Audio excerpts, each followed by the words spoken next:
Est-ce que vous pensez que l'absence d'un code d'éthique l'IP permettre sa situation-là empirer dans Maurice?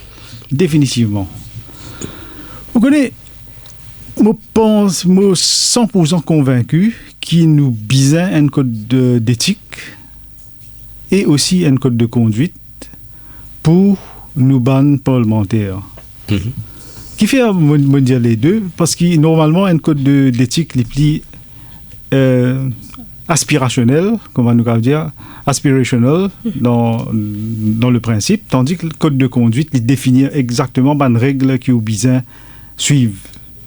Et un code de conduite aussi, il est là, il besoin une force de loi, surtout pour les parlementaires, et besoin aussi qu'il y ait une institution vraiment indépendante qui est capable de faire l'enquête quand il y a une complainte, quand il y a une situation qui est présentée. Comment dire, une organisation indépendante. Ce n'est pas une organisation qui est directeur ou bien sous board pour nommer par le Premier ministre ou bien par un ministre. Non. Je dire que normalement, l'utilisent un comité quand nous regardons de l'opposition et du gouvernement les deux, et peut-être pourquoi pas de la société civile, qui fait une importante cause de la société civile aussi, parce que Maurice est un signataire de United Nations Convention Against Corruption, qui nous donne l'importance à la société civile. Et là, nous avons nos autres compétences et non pas nos autres affinités. Une affaire qui plusieurs fois m'ont demandé aussi, c'est que si nous faisons une interview pour ce poste là, faire-le en public, faire-le comment pour certains postes aux États-Unis faire dans le Parlement, côté télévision présent. Là, nous sommes capables de juger si pas vraiment du monde là pas capable de répondre à une question ou bien il n'est pas capable de répondre et il peut pistonner.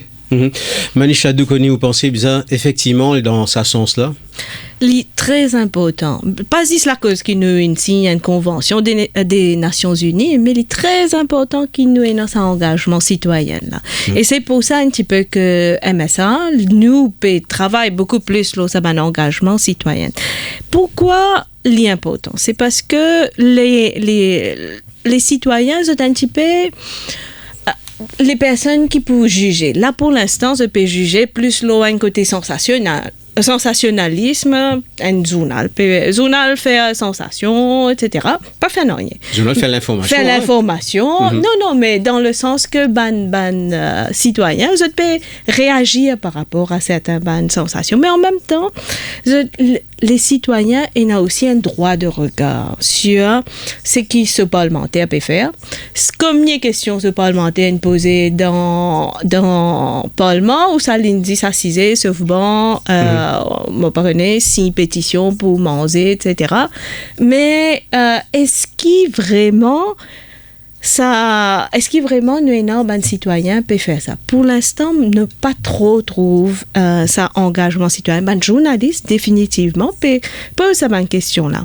Mais citoyen là aussi, il est bien engagé. Et ça engagement là, il vient le fait qu'il nous pensez, nous besoin peut-être mettre en place certaines plateformes qui aident le citoyen, engagent lui-même, jugent la moralité aussi de la personne qui l'est élue, juge ce code d'éthique, juger si pas il est correct, il n'est pas correct, ce qu'il peut faire, etc. Pas juste qui, à la fin des 5 ans, qu'il y peut mettre dans la croix parce qu'il y trouve les parties correctes, façon qu'il est opéré, mais entre aussi les bizarres et dans certains forums, certains moyens qui citoyens là capables demandent compte, expriment les mêmes et dire qui ban affaires qui les pensaient pas trop correct. Est-ce que vous êtes d'accord que pour enchaîner avec ce qui Rajan Babli fin dire il nécessaire qu'il y ait un code de conduite et un code d'éthique, est-ce que vous pensez qu'il est urgent aussi Manisha Dukoni qui bizarre et n'a aussi une déclaration des avoirs de hommes politiques, mais pas les autres, mais aussi des gens dans notre entourage? Définitivement aussi. Je pensais que pas juste une déclaration de asset quand on rentre dans le poste, mais quand on peut sortir dans sa poste là aussi, pour connaître combien est-ce que sa accumulation qu'on fait là, est-ce qu'il est raisonnable ou pas. Mais je vous donne l'exemple parce que Maurice nous compare nous avec l'Afrique pour dire qu'il nous bien meilleur. Et un pays l'Afrique, le Rwanda, cote n'importe qui dit pas même un élu, hein. N'importe qui dit qui dans un poste a une certaine responsabilité. C'est-à-dire, même si, par exemple, il peut occuper communication du gouvernement, il y a un directeur dans une certaine organisation, même ça ban là, il besoin déclare ce asset. Et pas juste il déclare asset pour sa ban autour lui là, c'est-à-dire sa famille, ce Michel, ses enfants, etc. pour qu'on ait un coup qui sa poule de assets qui sa non. Et me pensais qu'il est très important qu'à Maurice aussi nous sait instituer un certain bien sûr pour une pushback, mais il est très important qu'il nous essaye d'instituer ça, pas juste au niveau de nos gouvernants, mais aussi au niveau de l'administration, ça. Me pensais et dans certaines organisations à Maurice, me pas pour dire pas tout, certaines organisations, me pensais MRA, me crois, c'est met en place ce système-là qui est très bon et il y a un système qui empêche la corruption définitivement. Rajan Babli, donc c'était une promesse électorale de toutes les manières. C'était une promesse électorale. Et en fait, tu connais la loi là, elle existe actuellement. Mais seulement, là, j'ai un affidavit, il y a le domi dans Manchura Likak.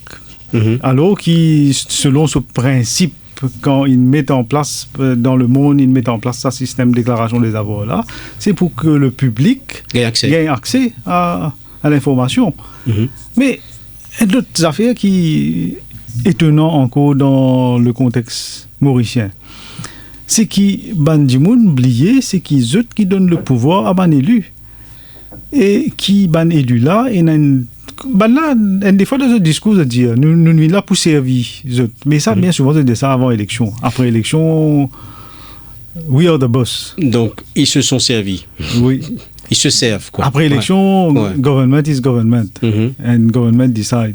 Mais avant ça, nous sommes là pour servir les autres. Oui. Mais le peuple, il ne faut pas oublier ça. Et le peuple aussi, il casse à côté de culture de Rodé à bout là. Moi, je pense tout ce qui Manisha et India est très pertinent. Mais combien de monde vraiment a la question de ban député? Combien de monde a la question de façon objective? Qui fait préciser l'objectif? Pas dire qui bon, on donne l'autre la laine l'avantage, moi, je ne pas gagner. C'est pour ça que je peux venir faire ta base. Non, c'est pas ça.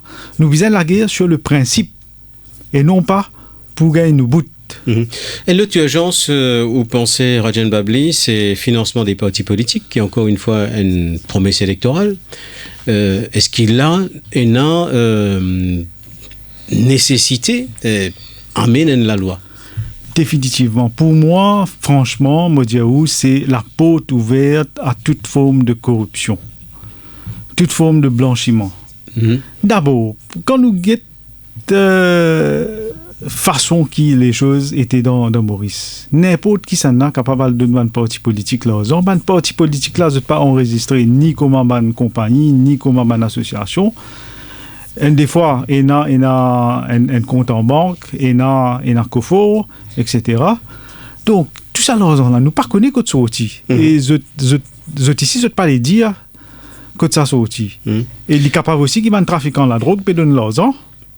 Et en échange de ça, je vais gagner une certaine protection. Le risque est là. Le risque est là. Vous pensez effectivement que c'est un mal qui peut ronger la politique, le fait qu'il pénètre la loi sur le financement des partis politiques, Manisha Dukoni? Et non, certains la loi qui limite les dépenses des partis politiques quand il y a une élection, etc. Mais c'est la loi qui, moi, me trouvais assez ancien, les assez archaïque, il est bien besoin d'être modernisé. Je pensais, bon, et non, bien sûr, et non, le côté financement même des partis politiques, pas juste pour élections qui quand ils se peut dépenser. donc, les Bizins aussi connaissent. Donc, nous Bizins, dans certains systèmes modernes, qu'on trouvait en Europe, etc., en Amérique, et dans un système assez moderne qui permettent certaines choses, parce que définitivement, une partie politique, les Bizins, là, pour les rouler sur le parti, pour les faire activité, etc. Mais seulement, comment on peut dire, définitivement, nous Bizins modernisent, nous ban la loi.